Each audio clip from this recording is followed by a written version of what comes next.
What's good? What's good? It's the one and only, but what do I know? Boxing coming back at y'all with another one, man. So we got Jaron Ennis in the news, man. If you guys know, I recently did a video on Jaron having, legal issues with his promotional company. But on some good news, it looks like he may have a fight coming soon, looking to be put on the Canelo Alvarez undercard this May 4th against Cody Crowley. I mean, I'm excited. I'm glad that it looks like things are going in the right direction. But of course, you got to get past the negotiation phase. And it is a few things I'm worried about as far as this fight is concerned. But at least they're getting the ball moving. And it looks like he possibly has a match coming soon. And again, with a fighter like Jaron Ennis, he needs to be active. So let's go ahead. I'm going to go ahead and do the research. You guys just listen, pay close attention, and then we'll go ahead and give our opinion, all right? All right, so shout out to badlefthook.com. It says Jaron Ennis versus Cody Crowley. Cody Crowley targeted for May Canelo undercard, all right? It says it's been a turbulent couple of years for IBF welterweight champion Jaron Ennis, culminating in a massive lawsuit against promoter Now Boxing for failing to deliver a contractual mandated number of fights. If you guys haven't seen my video on that, go check it out.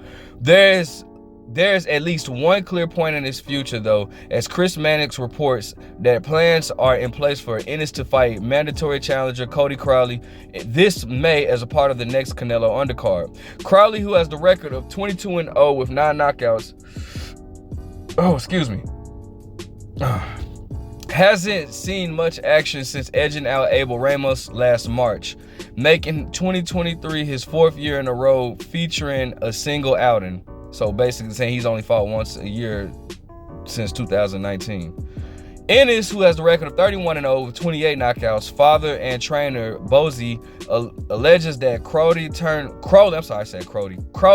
turned down a fight with Ennis last November on the Benavidez versus Andre show. No telling whether Crowley lowered his asking price or Ennis grew more accommodating over the last couple of months. Whatever the case, we'll hopefully see one of the sport's best talents return into action in a few short months.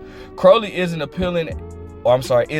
appealing as opponent as Ennis originally targeted, Mario Barrios, but he's gritty enough to make a fight of it. I think Ennis versus Mario Barrios is a pretty good fight, but I like Cody Crowley. I'm interested in it.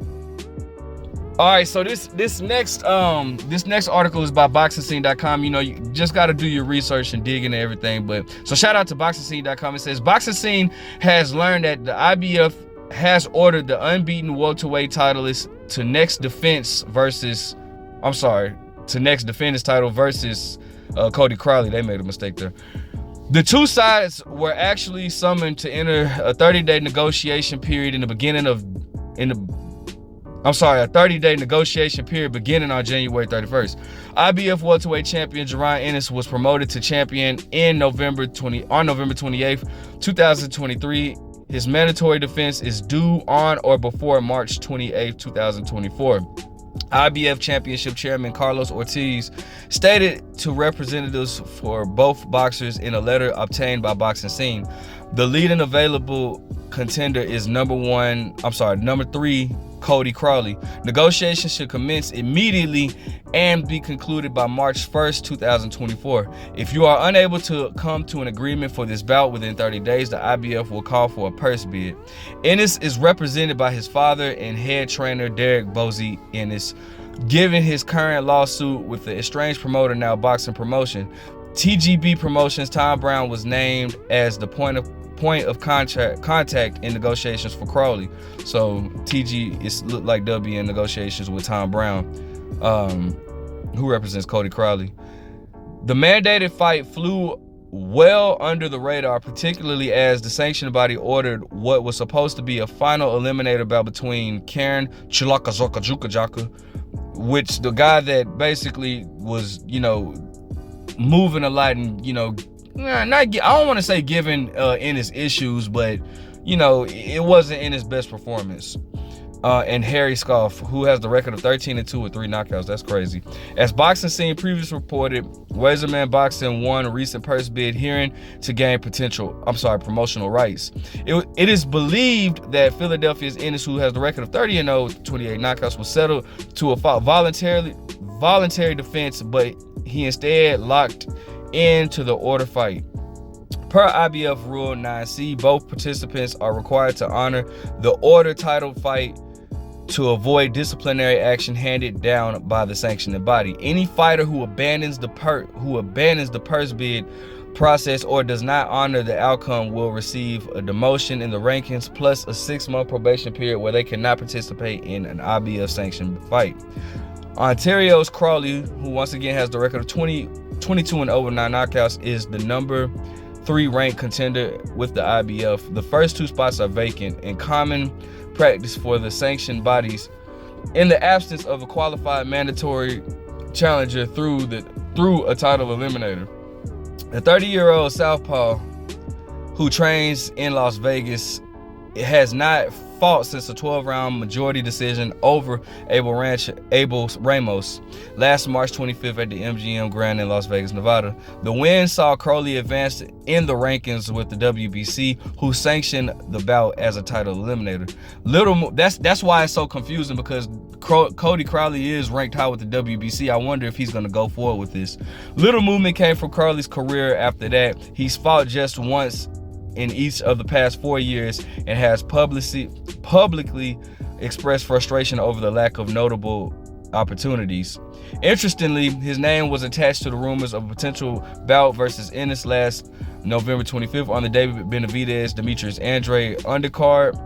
Ennis won an interim version of the IBF world title in a 12-round unanimous decision over Chocolaka Lukajaka last January in Washington, D.C. An upgrade to full titleist came at the tail end of his order title consolidation bout versus then undisputed champion Terrence Bud Crawford last summer.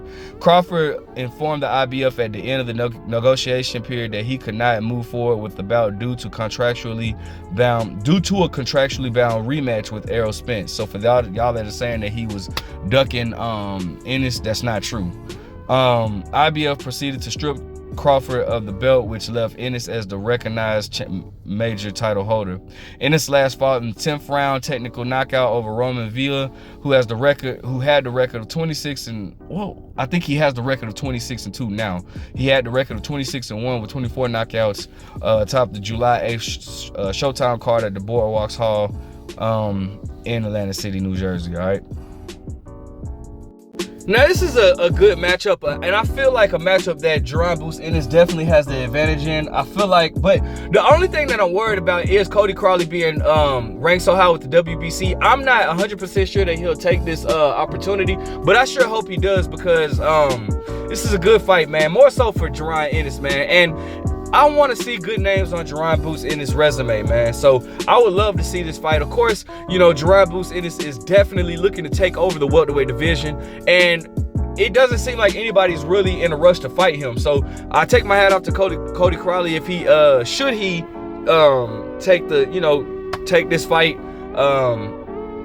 And I mean, again, that just makes whatever the card that Canelo fights on in May 4th, it just makes it that much better, right? Now, it looks like for those of us that's wondering like where Jaron Ennis is gonna go, since you know the whole Showtime gig is up or whatnot, it looks like he's still gonna be heavily influenced by the PBC, and that's good. I mean, you know, 140 is not as stacked as it once was, but you best believe in the next few years it's definitely gonna be stacked. Seeing how 147 is not stacked as it once was, but in the next few years it'll definitely be crammed, seeing how 140 is a crammed division, and those fighters have nowhere to go but up once they, you know, handle their business down there. So but I'm not so sure how long Jaron Ennis can make 147, as he is a big welterweight. But regardless, man, I'm just happy to see him back in action, bro, and I hope that, you know, they can come to some type of